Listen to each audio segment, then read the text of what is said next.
My name is Jason Howell, and I'm the Executive Director of Recovery People. In celebration of Recovery Month, Recovery People annually recognizes individuals who've made significant contributions towards supporting recovery from substance use and related mental health challenges. One of those awards is Peer of the Year. Peer of the Year is awarded to an individual or affected family member who has promoted or directly supported others in recovery from substance use and related mental health challenges using their lived experience and or their recovery support training. The award recipient must publicly self-identify as a person in recovery from substance use or co-occurring issues and or an affected family member in recovery. They must be, at the time of the nomination, a recovery advocate, a direct recovery service provider, such as a peer specialist or recovery house manager, and or a recovery workforce instructor or supervisor. And they must demonstrate accomplishments that reflect Recovery People's mission, vision, and values. I am thrilled to announce that this year's winner of Recovery People's 2022 Peer of the Year Award is Slade Skaggs. Slade has been in long-term recovery since 2016, but his journey started decades prior. Slade cycled in and out of different recovery homes, treatment centers, psychiatric hospitals, and jail. But today, Slade views this lived experience as his greatest asset when helping others find hope and choose a pathway of recovery that is right for them. Slade's life's mission is to be heart-forward and spirit-led. Inspired by those who held space for him to heal and grow in early recovery, Slade has devoted his life to holding space for others and the recovery community. Slade works as a recovery support peer specialist for a recovery community organization called Communities for Recovery, and he is the founder of Recovery-Centered Living, which provides recovery housing in Austin, Texas. Slade champions multiple pathways and is a passionate advocate focused on ending stigma and creating a continuum of support that includes both harm reduction and recovery services. You can see this commitment in his recovery homes, which support residents prescribed medications, including medication-assisted treatment. Slade, congratulations. Thank you. Man, I don't have a lot of words, but I can say that this isn't something I would have thought of receiving or doing when I became a recovery support peer specialist. But I know that it wouldn't be possible without my community. I've had a lot of mentors and a lot of people guiding the way that have all brought me home to my heart and helped me become and realize, I guess, the person that I want to be today, So thank you so much for allowing me this honor. Absolutely. And you talked about the community that supported you. As we send this video out and make the announcement, there might be persons in early recovery that are listening to this. What advice would you have to someone just entering into recovery? How can they get the most out of recovery? That's such a big question, and it only took a minute to ask it. I think if I could give advice to anybody early in recovery that's just like stepping in or opening the door or thinking about or contemplating, would be there's so much more. There's so much more that you might not have experienced yet. It's so much wider and broader. The word recovery encompasses our quality of life, and if you're looking for a different quality of life or a new life, just don't give up and know there's so much more than you think. There's so much more to feel, experience, and see. That's what I would say. Nice. And thinking about, with individuals, there's affected family members, and more we're thinking about, family recovery. What advice would you have for, family members of someone in early recovery?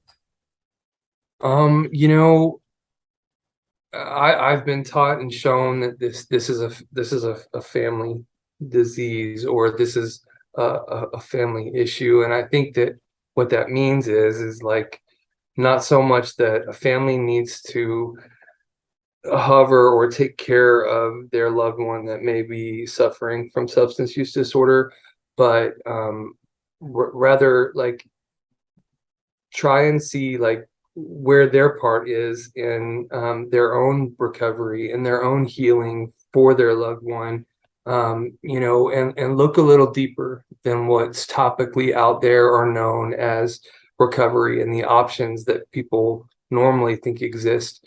There's a lot more options. There's a lot more education available. Um, and I think that, the mark gets missed when we don't ask our loved ones what they want and assume that this is the option for them. There's more to it than that.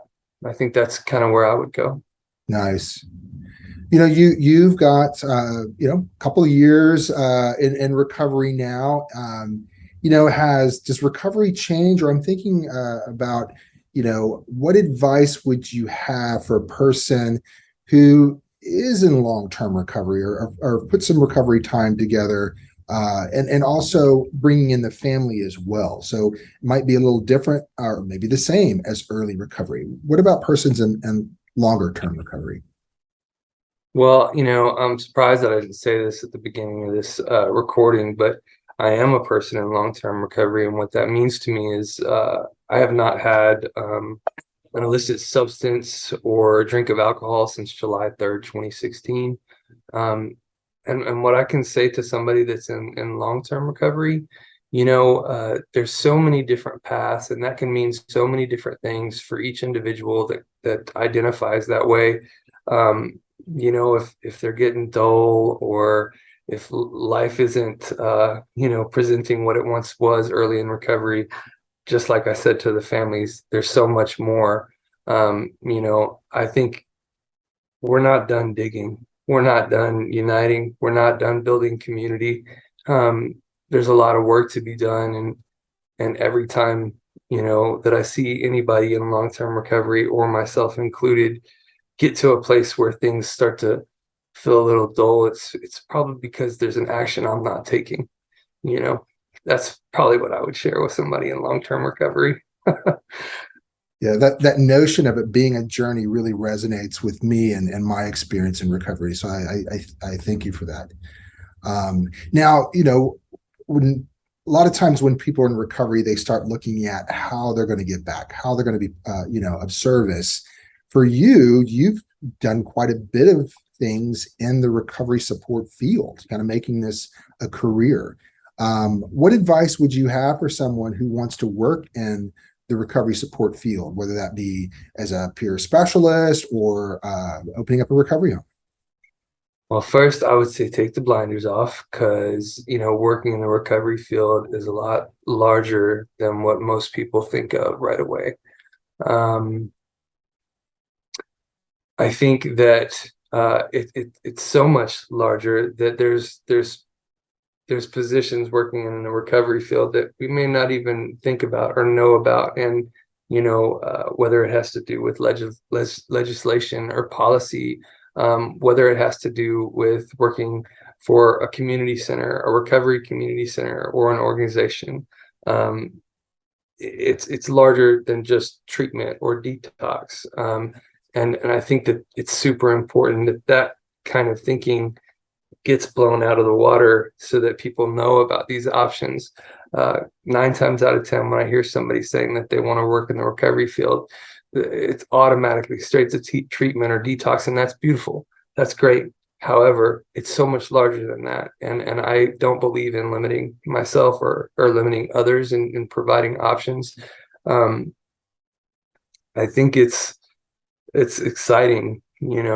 I think that there's a change happening. I believe that I exist in a movement right now, and I think the peer movement is not only a great place to be, but it's an important place to be. There's so many different aspects happening right now, between diversity, inclusion, all these equity, all these different areas that affect our world as a whole, and recovery is a part of all that.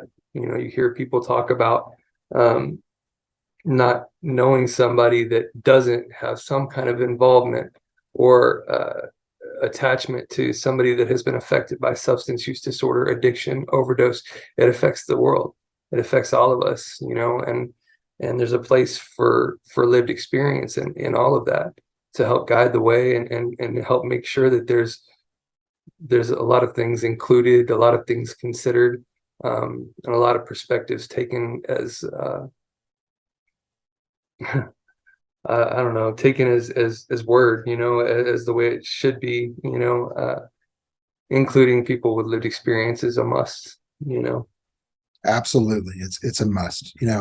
Slade, the reason that we gave you this award is because of that direct service that you're doing and really supporting people along their recovery path. And so again, congratulations. Thank you for the work that you're doing. Well, thank you so much. I look forward to so much more.